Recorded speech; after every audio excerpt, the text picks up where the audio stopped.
Assalamualaikum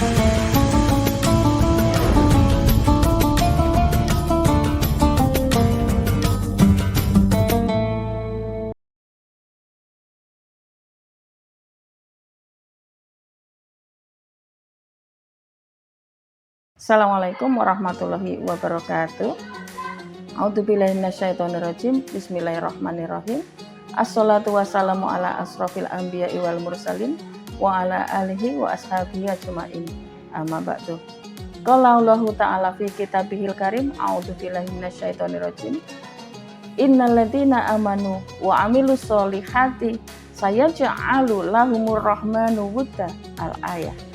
Pertama-tama, marilah kita selalu dan senantiasa mengaturkan rasa syukur kehadirat Allah SWT yang telah melimpahkan banyak sekali rahmat dan karunia kepada kita, yang alhamdulillah pada saat ini kita masih dalam keadaan sehat walafiat dan tetap dalam keimanan Islam kita. Yang kedua, marilah kita sanjungkan sholawat dan salam kepada Nabi Agung Muhammad Sallallahu Alaihi Wasallam yang kita nantikan syafaatnya di yaumul kiamah kelak. Saudara-saudaraku yang sangat saya sayangi, tema yang akan saya sampaikan pada kesempatan kali ini adalah mengenai cinta dan kasih sayang sesama manusia. Tema yang sangat menyenangkan, bukan?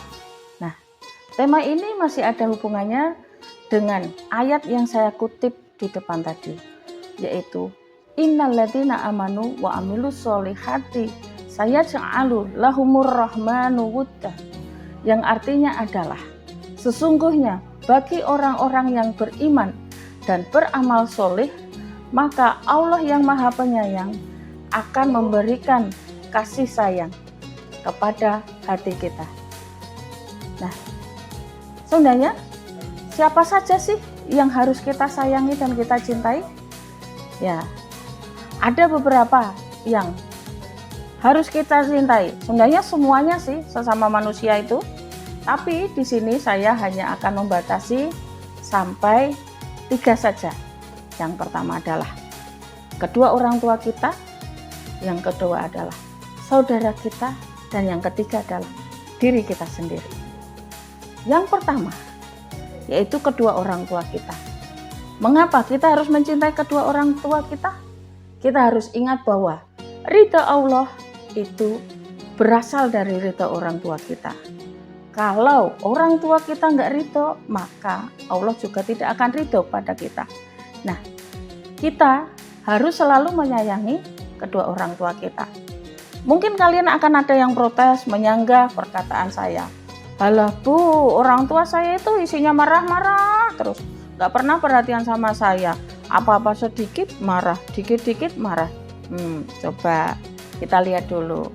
Kita perhatikan lagi, kenapa orang tua kita marah pada kita? Mungkin memang kita membuat kesalahan yang kita nggak sadar, atau mungkin kita nggak salah, tapi orang tua melihatnya salah. Baiklah, Surti mau cerita dulu, ya. Jadi saat itu saya masih kuliah.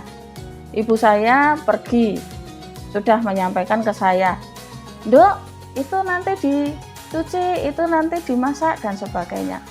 Nah, saya sudah selesai mengerjakan semuanya. Saya sudah masak, saya sudah mencuci, saya sudah bersih-bersih. Hanya satu yang kurang. Apa? Hanya kurang menjerang air, ya, untuk minum. Pada akhirnya ibu saya pulang, saya belum masak air. Begitu ibu saya datang, kemudian sampai di dapur, beliau melihat bahwa belum ada air untuk minum, belum ada air panas. Apa yang beliau lakukan? Langsung marah. Kemudian apakah yang saya lakukan? Apa saya ikut marah? Oh, tidak. Yang saya lakukan adalah saya menggandeng tangan ibu saya perlihatkan satu-satu pekerjaan yang sudah saya lakukan. Ibu, saya sudah mencuci. Kemudian saya bawa lagi. Ibu, saya sudah masak. Kemudian saya bawa ke depan lagi. Ibu, saya sudah bersih-bersih. Nah, kemudian ibu saya, apa yang dilakukannya? Beliau tersenyum dan kemudian kepala saya diuyek-uyek. itu dengan sayang. Ya, jangan kita membalas kemarahan orang tua dengan kemarahan kita. Kita harus membalas dengan senyum kita. Ya, kalau kita merasa bahwa orang tua kurang perhatian kepada kita, cobalah kita duluan yang memberikan perhatian kepada orang tua. Pulang dari sekolah, peluk ibumu, peluk ayahmu, sampaikan, "Ibu, ayah, hari ini saya kangen sekali sama ibu sama ayah. Kenapa ya? Kok kalau saya berjauhan dengan ibu dan ayah, saya selalu merasa kangen?" Nah, itu kalian duluan yang melakukannya. Kalian ingin disayangi oleh ibu dan ayah, perlihatkan dulu, kalian itu inginnya seperti apa toh? Kalau ingin perhatian dengan ucapan, ucapkanlah apa yang kalian inginkan itu. Sampaikan bahwa kalian sayang, kalian cinta pada orang tua. Kemudian yang kedua tadi saya sampaikan adalah kepada keluarga kita, adik dan kakak kita. Ya. Jadi coba jalin lagi kasih sayang dengan adik kita, dengan kakak kita. Jangan sampai kita ketemu dengan kakak atau dengan adik malah justru isinya berantem terus. Ya, gontok-gontokan terus. Melihat adiknya dibelikan apa, kita kemudian iri marah. Melihat kakak dibelikan sepeda motor, kita iri marah pada orang tua. Orang tua memberikan sesuatu pasti sudah dipikirkan dulu. Kalau membelikan kakak kalian sepeda motor, pastilah karena kakak kalian itu membutuhkan sepeda motor. Coba kalau belum butuh, pasti tidak akan dibelikan. Kemudian hilangkan rasa iri, pupuk lagi rasa kasih sayang dengan saudara-saudara kita.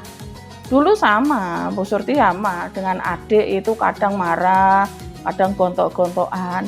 Tapi begitu kami menempati rumah baru, kami menjalin silaturahim itu. Jadi jalinan kasih sayang yang berdasarkan dari rahim yang sama itu kami pupuk sekali.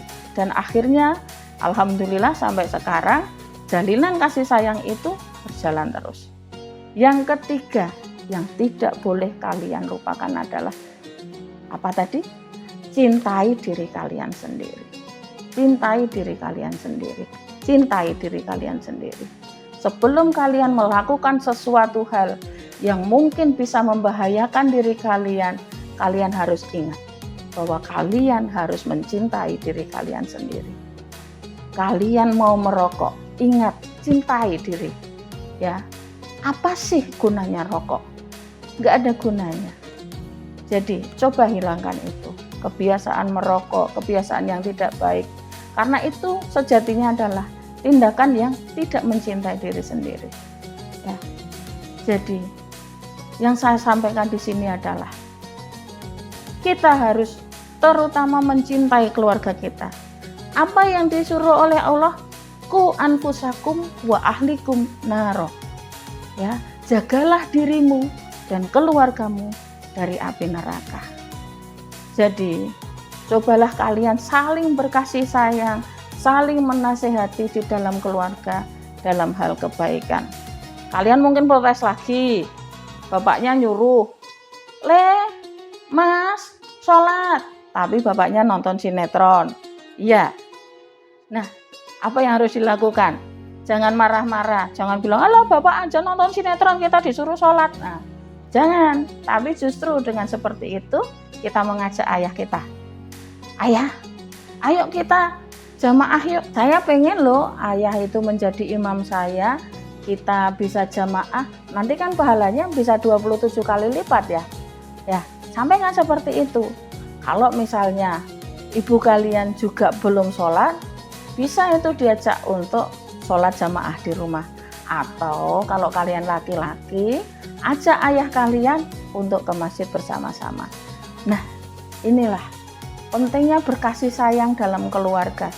Ya, ku anfusakum wa ahlikum naro. Jagalah dirimu dan keluargamu dari api neraka. Dan dengan berkasih sayang seperti ini, maka kita berharap bahwa keluarga kita nanti tidak hanya jadi keluarga di dunia, tapi juga jadi keluarga di akhirat. Saya kira demikian yang saya sampaikan dengan tema cinta dan kasih sayang ini.